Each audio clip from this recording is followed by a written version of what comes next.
Almost exactly 5 years ago, in mid-May of 2017, Amber received some news that shocked her. There is a girl on 23andMe, the DNA test we did. Okay. And genetically, she's my half-sister. Amber learned that she was given life because of an anonymous sperm donation. She learned that the father she had grown up with for 30 years wasn't related to her by blood. She was distraught and confused, and she said to herself, "You need to go home." The morning after her discovery, Amber hopped in her car and drove 3 hours north of New York to Albany. She met her dad in a large park. All around them, flowers were in full bloom. It was Mother's Day weekend, Washington Square Park in Albany, they have this big tulip festival. So it was absolutely beautiful. There were tulips everywhere. And it just felt weird to just be in this very familiar, very beautiful place and just having the weirdest conversation ever with my dad. Amber and her dad sat side by side on a park bench in Albany, a city that had been settled by the Dutch back in the 1600s. They were surrounded by 100,000 tulips, the national flower of the Netherlands and a symbol of Dutch pride. When I was in college, I studied abroad in the Netherlands, and part of my decision to do that was my dad's family was Dutch. Like her dad, Amber had always been proud of her Dutch heritage. So I got this tattoo, which has a Dutch lion, which is on all their kind of sports uniforms and some of their flags and the royal crest stuff. According to your 23andMe results, are you Dutch? No, I am not.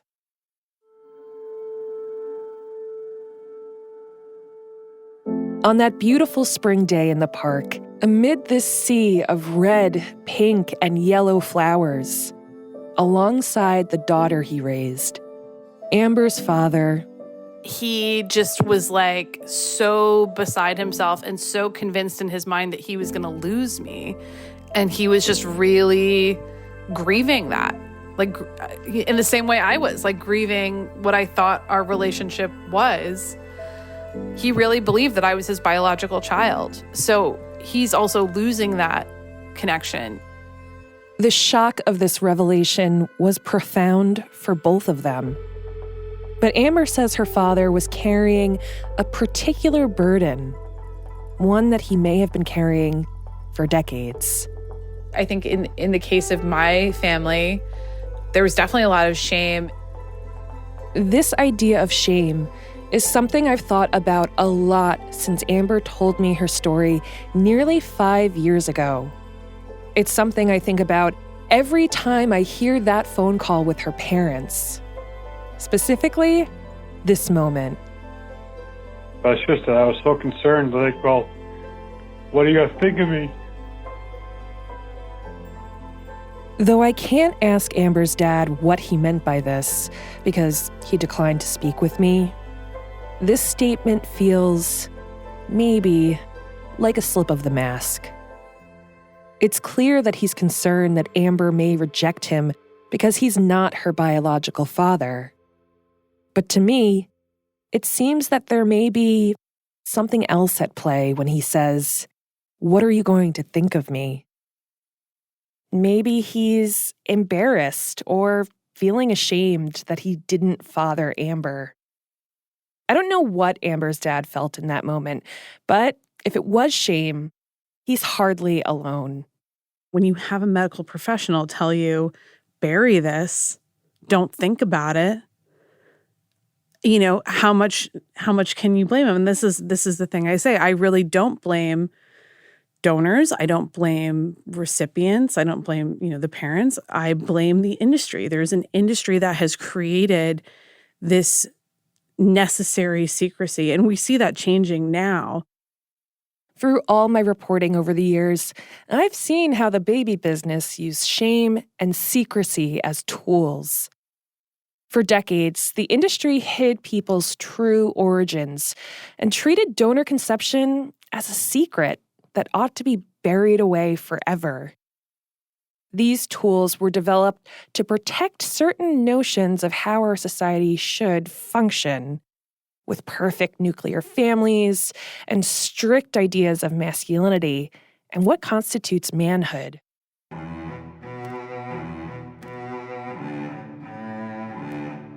But today, DNA kits like 23andMe are exposing the secrets of the past. We can't protect people from shame. But as we look into the future of the industry, instead of asking, how can we grapple with these secrets? Perhaps the more important question is, why did they exist in the first place? Historically, there is an assumption that if you are a man and you are infertile, you must be humiliated. You know, the industry really capitalized on like those feelings of like shame and inadequacy from men that couldn't conceive. What is my purpose as a husband, as a male? What is the point of me? You know, why am I here? This is not normal. From Sony Music Entertainment and 3 Uncanny 4 Productions, this is BioHacked Family Secrets. I'm TJ Raphael. Today, for our season finale, breaking free from the shackles of shame in fertility medicine. That's next. Stick around.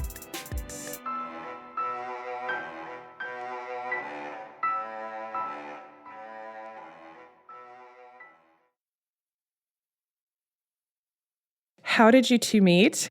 We were both working there as lifeguards while studying.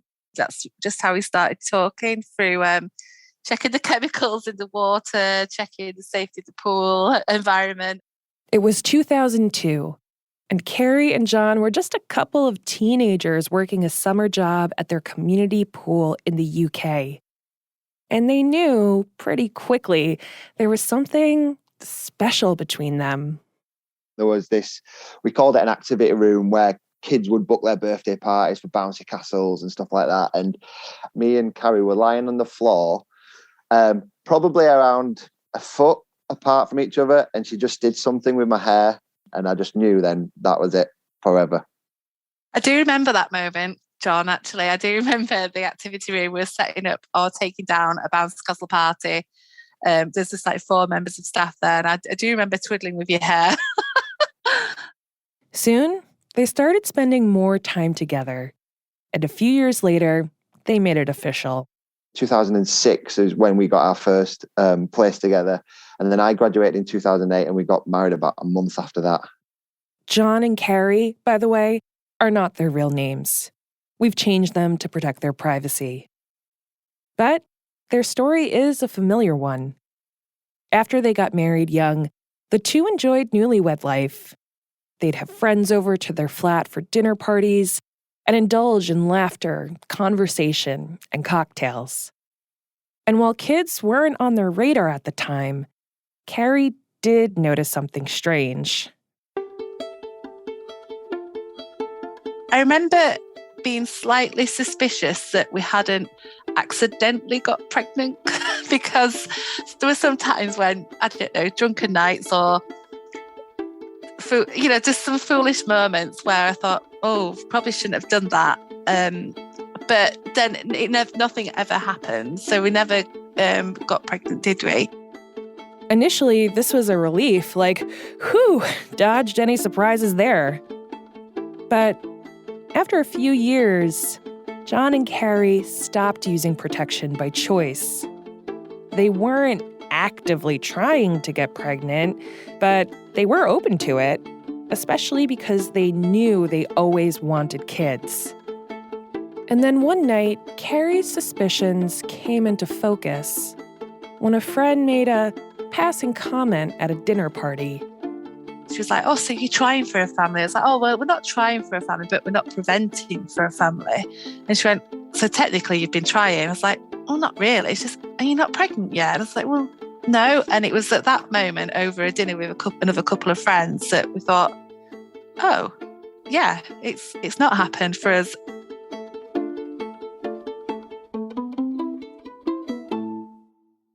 For about 4 years, John and Carrie weren't trying for a baby, but they also weren't doing anything to stop a pregnancy either. Why hadn't they conceived up until this point? From that meal, I remember thinking, actually, do you know, we really should take a bit of charge of our fertility here. So I remember suddenly becoming a bit more in tune to what was happening to my body. Carrie and John had always wanted a family. So when they realized they weren't having any luck, they decided to take control over what was happening in their bedroom. They started seeing a fertility specialist. Their lives became dominated by doctor's appointments and scheduled intimacy. This is ovulation dates. This is the window of opportunity. There's no romance involved. You're a bit like, oh no, there's too much structure to this. There's no spontaneity or anything else like that. As they continued to try and get pregnant, physicians started to zero in on Carrie. It did at that point feel like they were treating the individual, not us as a couple. Doctors wanted to know, what was wrong with her? Why couldn't she get pregnant? She must be the problem here, right? And this is how things went for over a year. Probably after around about 18 months, we went to an appointment together. And it were almost like an off-the-cuff comment from me. It was like, let's just rule me out. Let's just get a test. So the GP were like, yeah, okay, let's get it done. So we booked in the test, got the results back. And those results showed John had a low sperm count. So we repeated the test and I got a phone call. And this time they called me in and they just said, it's come back slightly lower than what it was before.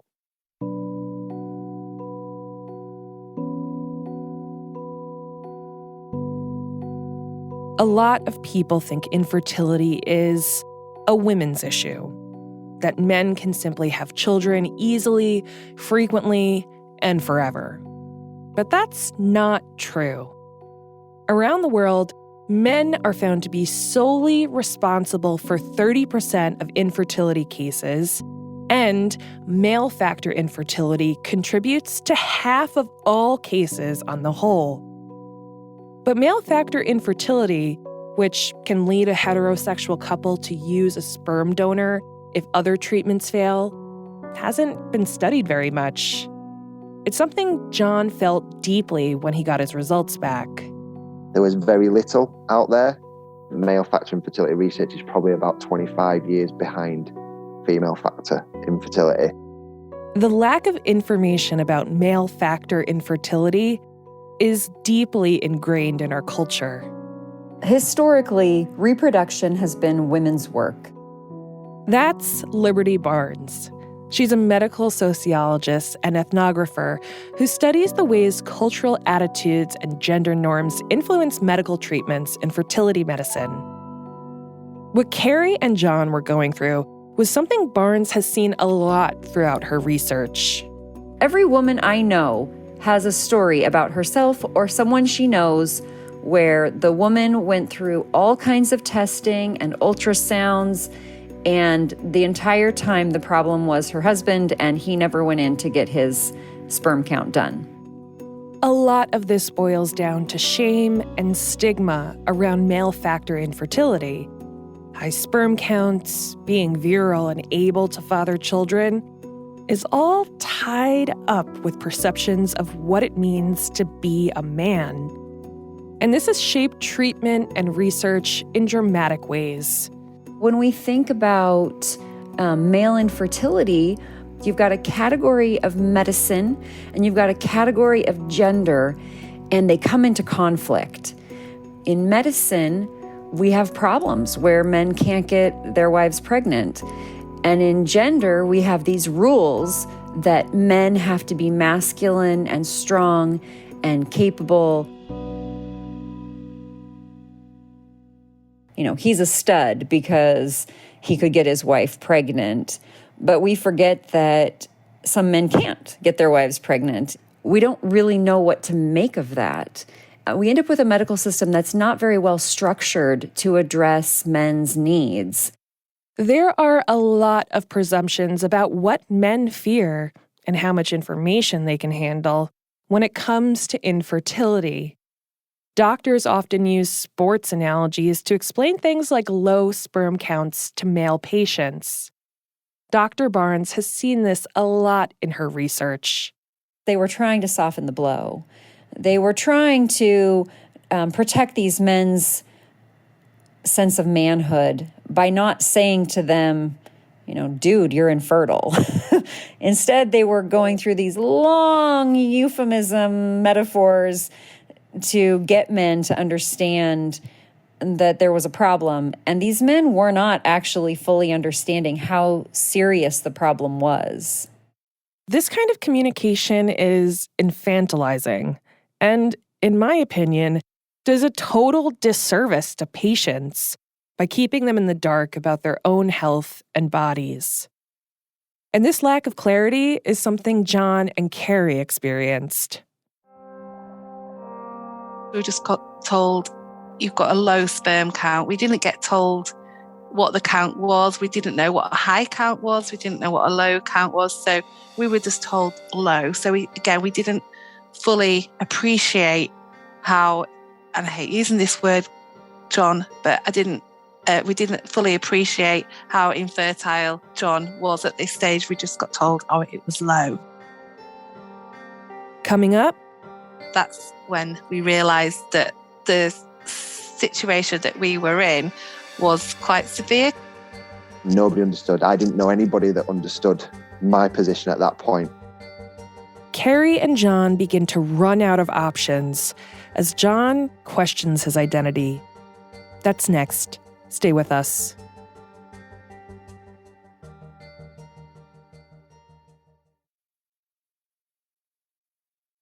I remember thinking, why us? What have we done to deserve this? After tests showed that he had a very low sperm count, it became clear that John and Carrie weren't going to be able to start a family naturally. They had to consider their options, and they didn't have many. We'd had 2 failed attempts at IVF. So we'd have to go for a procedure known as ICSI, which is where they have to select active sperm to manually fertilise the egg. ICSI stands for intracytoplasmic sperm injection, and the procedure is just how Carrie describes it. A fertility clinic will take a single viable sperm cell from an infertile man and manually fertilize a person's egg in the lab. It's become an increasingly popular treatment for severe cases of male factor infertility, and it's led to fewer heterosexual couples needing to use sperm donors. For John and Carrie, it worked. By the wonders of science, we were successful. We got pregnant with our daughter. Carrie and John had been officially trying for almost 2 years, and they had done it. They were able to conceive the child they so desperately wanted. They were overjoyed. But then, during delivery, both our daughter and myself got sepsis. Sepsis is a severe infection caused by bacteria or other germs. She was just too vulnerable to fight that and passed away. So we were then compounded with the grief of losing a daughter. John and Carrie's daughter died 16 hours after being born. We were just so happy that we'd become parents, even if it was for such kind of a short period of time. Carrie and John took some time to regroup after their daughter died and to consider their options. They wanted a child, and as painful as the process was, they'd learned something valuable. Carrie could carry a pregnancy to term. Their daughter? She'd give us so much hope, hope to be parents. She made us parents, but hope to be parents again. They were determined to have another baby, so they returned to the fertility clinic for more treatment with John's sperm. And then I remember we got a phone call the next day. We were so excited to receive these phone calls. I remember we'd wake up on a morning after we'd done the IVF treatment. We were expecting a call from the embryologist to tell us how many eggs had been fertilised. remember being in the kitchen at the breakfast bar, just having a cup of tea. The phone went, put it on speakerphone, and she said there's been 0 fertilisation. It was horrendous, wasn't it, just receiving that information. The clinic actually turned around to us, and we knew them really well by this point. We must have had 5 or 6 different rounds of treatment with them. They said, "We're really sorry, but we just can't work with your semen anymore. We're not willing to take your money," which, in one regard, that's really honest and noble of them, but it's heartbreaking. John and Carrie had only one option left if they wanted to become parents through fertility medicine. They could try a sperm donor. It's something Carrie had been thinking about and done a bit of Googling on, but she hadn't raised it with John. They took a meeting with their clinic to discuss their options, and when the topic of sperm donation came up, Carrie said she was interested. I think that was probably the first time I felt that we weren't on the same page. And I think that was maybe a bit of blind naivety, maybe a little bit of male pride, maybe a little bit of disbelief because we'd had our little girl.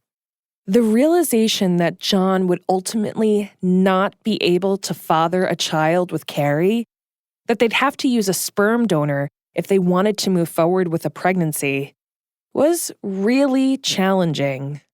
All these questions come to your head: what is my purpose as a husband, as a male, and then 2, as a human, sent here to reproduce and be the best people that we can. And I just didn't feel I was being able to do that. And when he tried to turn to family and friends in his life to seek out some guidance, not everyone was supportive. Nobody understood. I didn't know anybody that understood my position at that point. Online and even in person, there are tons of resources and support groups for women who are dealing with infertility. But that's not the case for men. I think the stigma comes from a lack of information, ultimately, and a jump into a conclusion about it all. And men are notorious for not speaking, and actually if we did speak a lot more about stuff, these stigmas would be reduced, and hopefully that's what can come from some of this. John wrestled with the idea of using a donor. He didn't know anyone in his life who had.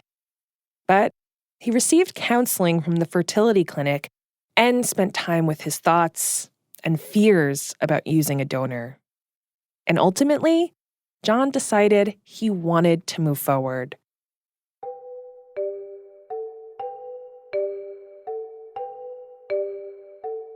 In the same way I would accept a heart or a liver transplant or a kidney transplant to save my life, I needed to accept a cell from a very generous person, a very open-minded person. John and Carrie worked with their clinic and eventually found a sperm donor. And that donor helped them build the family they wanted. Today, they have 3 little boys, a set of twins and another son, all under the age of 5 years old.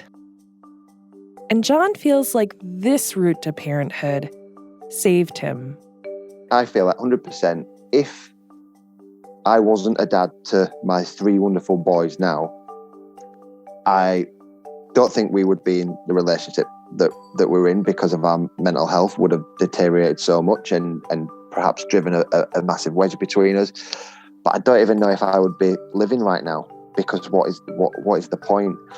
And if somebody had been in my position, being able to talk to me and just say, it's okay, and hopefully people see me with my boys and understand that it's okay, there's nothing to be ashamed of. John and Carrie are very open with their children about being donor conceived. They tell them, "We needed to borrow a seed to become your mom and dad." We've always said that we don't want our children to know of a time when they didn't know. So already just this evening, actually, when we were getting the boys ready for bed, they just had a bath, and one of our boys just asked, how did he get into my tummy? So we just take their lead and we just tell them, so, well, you were made by a scientist, which is really exciting. And sadly, daddy's seeds didn't work. So we had to use the seeds from another man to make you.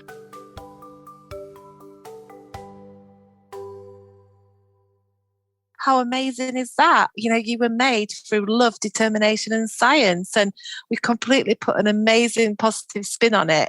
We don't poo-poo their question or put them off. And we just drip feed the right level of information that's appropriate for their age. Since they live in the UK, Carrie and John's boys will have full access to identifying information about their donor when they turn 18. They also will be able to contact their half-siblings, should they be curious. So there's 10 other families potentially out there that have used the same donor that we have. So that opens up a whole new world for our children. And I'm really excited for them when they get to that stage. If they want that information, we're more than happy to support them to access that. It's exciting. Removing shame and eliminating stigma has been a key force in the ways John and Carrie have built their family. The more that we're open about it, the more it normalizes it. For me, was part of the reason why we needed to be honest, because we're honest people, and I would never want them to ever feel like we've lied to them at any point. And it's a mission for John. It's why he agreed to do this interview. The only reason we've changed his name and Carrie's name is because they want to respect their children's privacy. But they do plan on letting their boys listen to this episode, should they choose to, when they're older. John really wants to let other people, especially other fathers, know that you can build your family with medical help, with a donor, and it doesn't have to be a secret.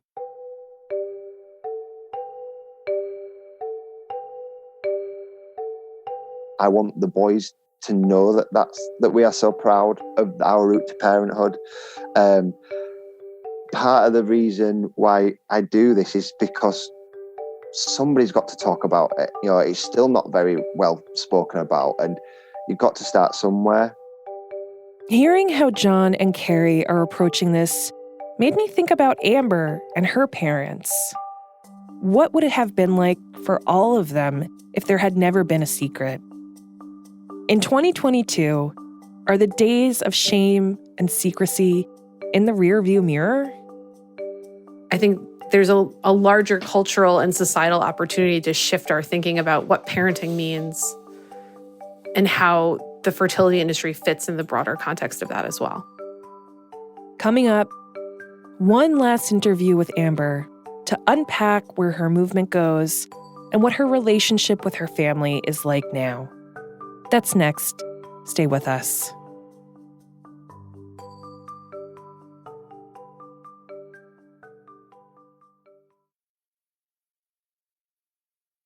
When Amber met up with her dad in the park back in 2017, they were both in a state of shock.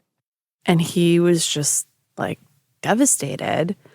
And he kept asking me, can we do a paternity test? Can we do another test? And I was like, unless you're Caitlin's father, you're going to be disappointed. We're going to waste $100 on a paternity test. He just still couldn't accept what had happened. And I was just like, how did you not know? Amber's shock in this moment makes sense. She didn't join 23andMe looking for the truth. The truth found her. But the way Amber tells it, her father seemed equally shocked to learn that she was not his biological daughter. And that has always struck me. Why was he surprised? But in the years since this discovery, Amber has had time to reflect. My mom was going for over a year every month to get inseminated, and it just wasn't working.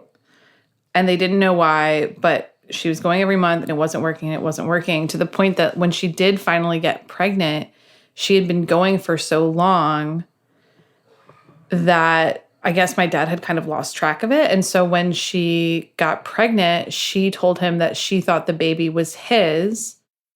And this wasn't a far-fetched possibility. Amber's dad wasn't infertile. Her parents could have a baby, but were advised that any child they conceived naturally had a 2 in 5 chance of survival due to a shared genetic risk. That's why they got a donor. They wanted a healthy child. But her parents continued being intimate during her mother's fertility treatments, which muddied things. And it also opened up a possibility that this story could be true, that Amber could be their healthy miracle baby. And so when I was born healthy, my mom convinced my dad that it was just that 2 in 5 chance and that I was his and that they had just gotten lucky. Amber's mother wanted to have a baby with her husband, so she probably also convinced herself that this was the truth. And her dad didn't challenge reality. They both chose to forego a paternity test, to turn a blind eye to who Amber's biological father really was. And the industry made it easier for this story to take root. It has, after all, kind of favored denial. Her doctor said, go home, sleep with your husband, have your baby, and don't tell anyone. Don't ever tell anyone. And for years, she used, when I would confront her, how could you keep this from me? She would say, the doctor told me to do it. I thought I was doing the right thing because a doctor told me to do this. But today, Amber's starting to see how and why her parents may have clung to these secrets. I've tried to come to my parents' perspective on this with empathy, with forgiveness. You know, they didn't invent this industry. They were just people who wanted to have a baby.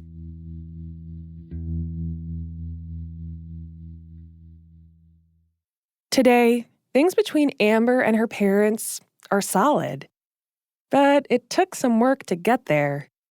Years ago, in the park on that beautiful spring day, Amber and her dad were struggling.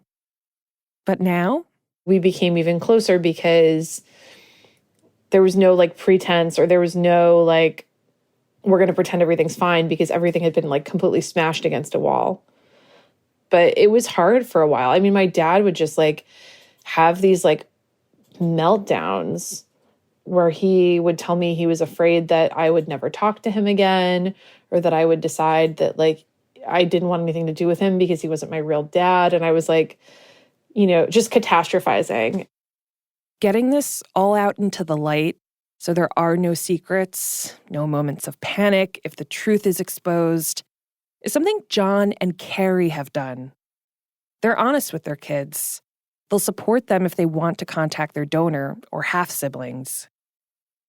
I was curious what Amber thought of their story, of this modern couple that chose a path to parenthood that wasn't all that different from her own mom and dad. Yeah, I mean, it sounds like they're doing all the right things, right? You know, it should never be oh, I remember this conversation. It should be oh, this is something I've always known about myself. Over the years, I've seen Amber become more active in her calls to change the baby business. But that doesn't mean she wants to ban donor conception. She thinks there's another way forward for both parents and the industry. When people ask me, as a donor-conceived person, if I had to use a donor, what's the ideal scenario? I always say, find a donor that your kid can know. They don't have to have a father or real parent relationship, but just somebody that can be in their orbit that they can have access to if they have questions, and so they can understand themselves. I think there's a larger cultural and societal opportunity to shift our thinking about what parenting means and how the fertility industry fits in the broader context of that as well. In the nearly 5 years since she learned the truth about her origins, Amber has become a parent herself. Today, she and her husband have a 3-year-old boy, and another child on the way. I think having my son was definitely kind of a healing moment for all of us. I named my son after my dad in an intentionally symbolic way, right? I wanted him to understand that, like, he's his grandfather. Like, this is the, this connection is real. When she looks around at her own growing family, Amber isn't hiding anything. She tells her son, well, you have your Gaga and Papa, and then there's like Kurt, who's like, my biological father. Kurt and Amber still keep in touch every now and again. He needed to come to New York recently, so he stopped by and met Amber's kid. Kurt was very adamant of like, I'm not the grandfather, like, I don't like kids, which is cool. Like, he didn't sign up for that. But I feel very fortunate that, Kurt is someone who's like in my orbit. He's, there's a lot of donor conceived people who don't even know who this person is or have access to them. So I kind of feel just like fortunate that like he's kind of just like peripheral.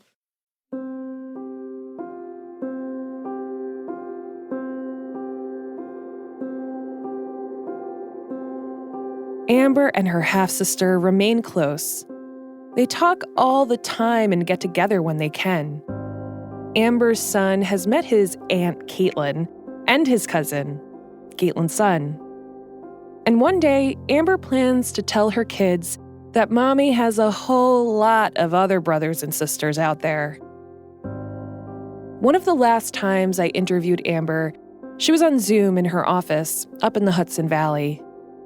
And there was this one moment that has stayed with me since that conversation. It's the way Amber explained why it's important for her and other donor-conceived people to have a full picture of where they come from. That picture includes the complexities of our parents, both biological or, in her case, not. She said to me that having the horizon be clear, having everything in plain sight, simply fills this deeply human need. It's funny, I'm not a religious person, obviously, but, in the Bible, there's the commandment that's like, you must honor your mother and father. And some different translations are like, instead of honor, the actual word is understand.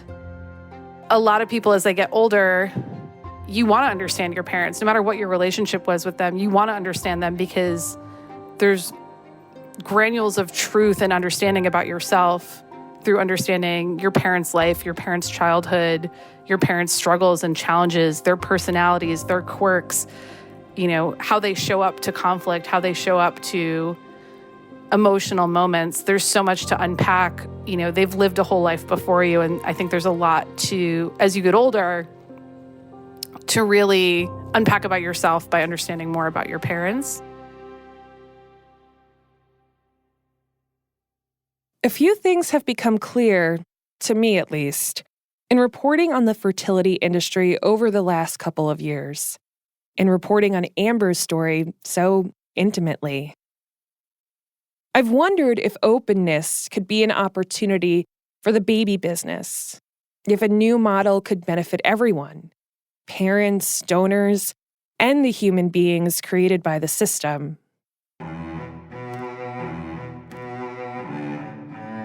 Honesty has a way of protecting everyone's interests. It can empower donors to know what they may face in the future. It can empower recipients to talk openly with their children and live and parent as their authentic selves. And it can empower donor-conceived people to walk through the world with a better understanding of their own story. As for the industry, this could be a moment to really lean into changing ideas about family and changing realities surrounding technology. After all, in the age of DNA testing, not many things stay buried forever.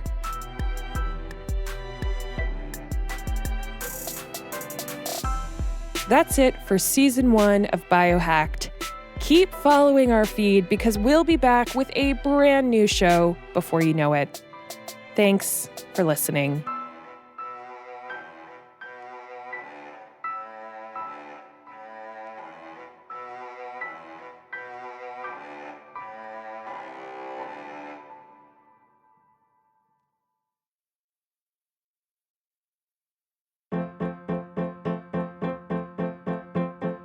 BioHacked Family Secrets is produced by 3 Uncanny 4 and Sony Music Entertainment. I'm your host, TJ Raphael. Our program is edited by Maureen McMurray. Our producers are Nick Mott, Jennifer Siegel, Shane McKeon, Krista Ripple, and Mara Silvers. Jenny Kim is our production manager, and Alicia Baitup composed the theme. Our fact checkers are Will Tavlin and Ava Ahmed Behi. This episode was mixed by Joanna Catcher at Nice Manners. Special thanks to Laura Mayer, Nuna Sharafuddin, Amy Eason, Jennifer Womack, and Allison Sherry. Have a question or comment about this week's show?